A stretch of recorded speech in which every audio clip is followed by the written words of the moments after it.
এত হাসির শব্দ কেন এখানে? কারা হাসতেছে? কবরস্থান, কবরস্থান থেকে এত হাসির শব্দ কেন?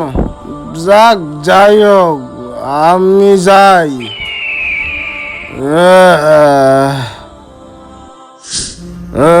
আসসালামু আলাইকুম। ওয়ালাইকুম আসসালাম। হুজুর, কি আপনার দুর্গন্ধ। সাথে একটা কথা বলতে চাইছিলাম। ওইখানে কবরস্থান আছে যে, ওখান থেকে এত হাসির শব্দ পাই কেন?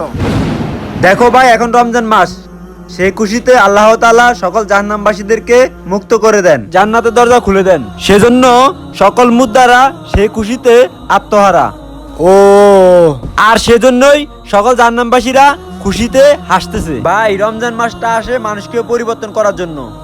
আপনি এগুলো ছেড়ে দিয়ে আল্লাহর হস্তে আপনি পরিবর্তন হয়ে যান।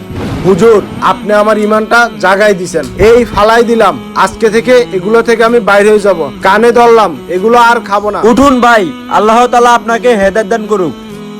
আল্লাহ আমাকে মাফ করে দেন। مولاي صل وسلم